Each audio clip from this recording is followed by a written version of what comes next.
Hello, my name is Damian Robinson. I'm from Johnstown, Pennsylvania. It is a small town about 70 miles east of Pittsburgh.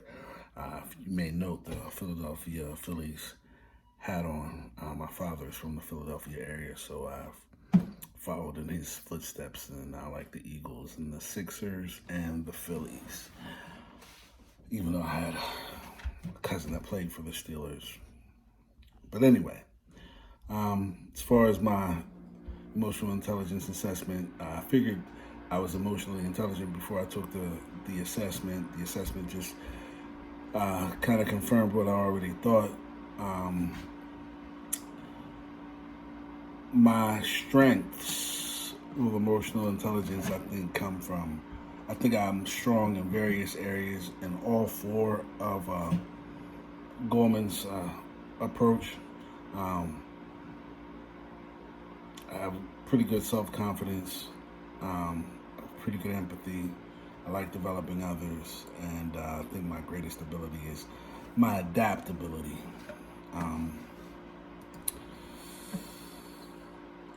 Some areas of improvement, I know that with regard to relationship management, conflict management, whenever I get angry, it's hard for me to function in a way that is productive. So I've seen people be angry and not blow up a situation. When I become angry, the situation usually blows up. So I have a pretty good grip on staying even keeled. But in those few times I've gotten angry, the situation is ended up being worse than it needed to be, and I've always regretted not maintaining my composure and my poise in those situations. So that's something I need to work on for sure.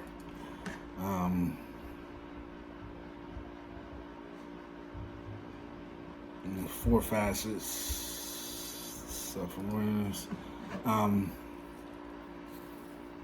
With self-awareness, my family did a good job of my mother and father, and then my extended family did a good job of esteeming us. So I have a tremendous level of self-esteem, a tremendous level of self-confidence, and I was always challenged by my parents to be better, get better, do better, be better, improve. So with regard to self-assessment, you have to be honest. You know, if you're good or not good in the situation, be honest. Don't be ashamed to say that you're not, that you struggle in an area or on a subject, or just don't be honest about it. Work on that, and try to get better at that. With empathy, I'm empathetic because I was a very, very extremely introverted and shy kid. I just happened to be good at things that people paid attention to. Sports. I was a very good athlete. So you have the spotlight on you and eyes on you and so on and so forth. And people talk to you, people pay attention to you, people know who you are. And then I had friends on the team. I was one of the better athletes of my time, and I developed friendships with guys on the team. Had it not been for sports, whew, yeah, I don't know where I would be. As far as self-management, like I said, I think my greatest ability is my adaptability. I'm very optimistic. I take initiative. I do have pretty good emotional self-control, and I'm transparent to the point. I don't mind, admitting that I need help in an area in a group setting, because oftentimes people won't say that they need help, or they won't ask the question, and I will ask the question in a group setting for the sake of the group, so we all get the information, or we all get the direction or the guidance. So transparency is important, and a lot of times what helps me helps everybody, and that's vice versa. What helps somebody else helps me as well. So can't say that I'm a change catalyst. I do what I can to break stereotypes. I'm an African American male. The life is as advertised. I tell people all the time, My father, myself, my brother, we're all college educated, yet all three of us at different times in different cities has been detained because we fit the description of said crime. So I don't know how many other families can say that. You know, every male in their family has been detained, but excuse me, such is life. So, like I said, I do what I can to break stereotypes. Just for example, I told one of the workers at my daughter's daycare that I'm a doctoral candidate. She laughed like she was front row at a Dave Chappelle show. Threw her head back. I just looked at her, and then when she saw that I wasn't joking, she didn't ask like what for what would be the the major or the degree. And she just looked at me.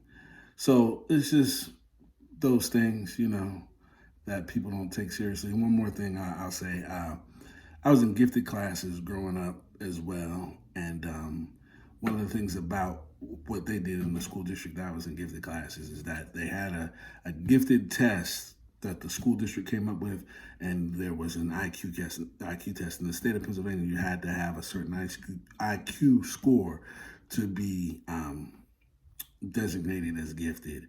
And of the people in the class, not everybody passed both tests. It was up to the discretion of, the teachers. Okay, well, this person did well with their IQ, but it's not according to the state standards, and vice versa. So it was up to their discretion whether or not a person could, come into the gifted program. I passed both, and like I said, not everybody passed both. So I was in from elementary school on up through high school, and when we would get substitute teachers, they would look to me when they did roll and ask me, "Are you in the right class?" All the time. And fifth grade it happened, sixth grade it happened, seventh grade. I'm like, man, like they always ask me. So my classmates was, no, it's not racial. They just, I said, like, they don't ask anyone else ever. They always ask me. If it's to be asked, it's always directed at me. So, it happens, a few other times, a few other substitute teachers. So by the time we get to ninth grade, I remember the class. It was a science class. Mr. Mileniak was the teacher. We had a substitute in Mr. Mileniak's ninth grade science class. And the teacher, as a female, she asked me, "Are you sure you're in the right class?" Oh, man. My allies went hard for me. They all went at me. "Why are you only asking him? You didn't ask anyone else. Why is it because he's black?" And went hard at her to the point where she was so taken aback and so surprised at the level of force that they went at her. She profusely apologized to me, and I just shrugged my shoulders and told her that happens all the time. That's why they're saying that to you. So, but anyway, let's get back to this assignment. Provide an example of a time where you could have been more self-aware or self-managed. I got into an argument with, it was bad. It was a really bad argument with another coach at the state track meet. So basically the whole state of Pennsylvania, every school district in the state of Pennsylvania was at this track meet, and I got into a knockdown, drag out argument, shouting match, threatening to throw fists argument with another coach that was on my staff. We were on the same staff. But I don't even remember what now. And I should have been much more self-aware about my settings, where we were at. We did make our school district look terrible, and I was a part of it, and I'm embarrassed about it. I did apologize to everybody that I thought that I should apologize to, but yeah, it was a bad situation. I should have been more aware about the circumstances, and it was definitely had to do with emotion, and there was definitely no social intelligence involved.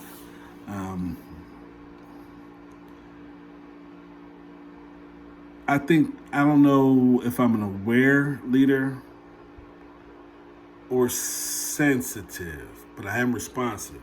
If someone brings something to my attention, I do respond. And when I say that, I'm talking about like issues that someone might have to deal with.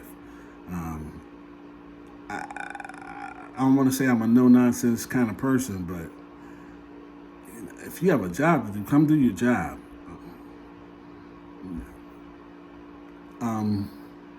There's always situations that come about, and I am sensitive to those situations. But just in terms of like just general adult, this is my job. This is what I have to do. This is my responsibility.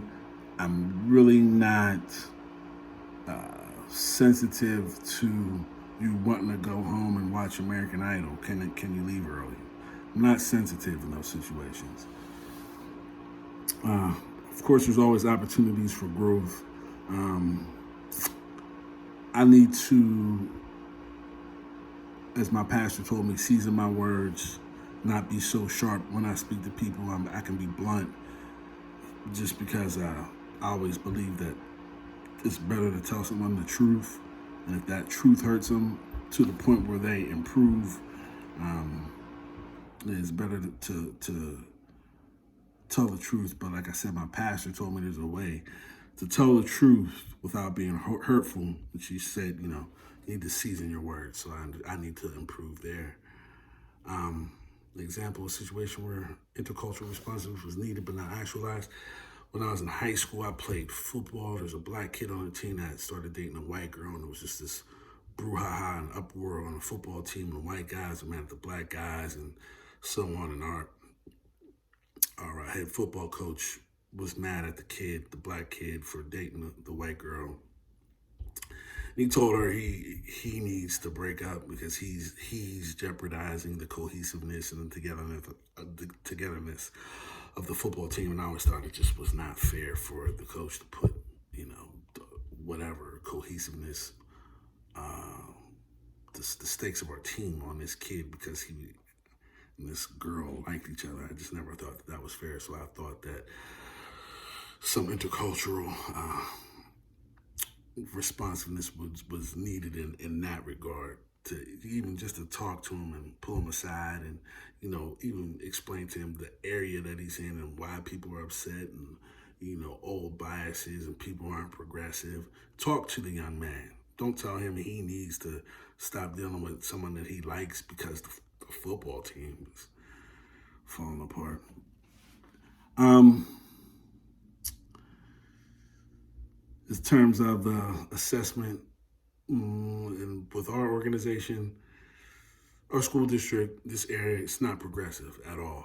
It's haves and have-nots, and it's mostly white people that have and mostly black people that don't have. If I were right now to bring these ideas to a school board meeting, I would never coach or be involved in this school district again until a different school board regime came about. I can't even explain to you. They're against being progressive. They're against being. People don't want change. People don't like ideas. It's not it's not welcome. It's not welcome. I even hesitate sometimes to tell people that I am a doctoral candidate because people kind of look at me funny and worry about me, getting in a position and taking their jobs or changing or whatever. So I'm in a different kind of town. But all in all, this area does need change. There's a lot of potential for growth, a lot of dynamic talent in this area, and I'm going to do my best to put myself in a position to cause the talent in this area to grow.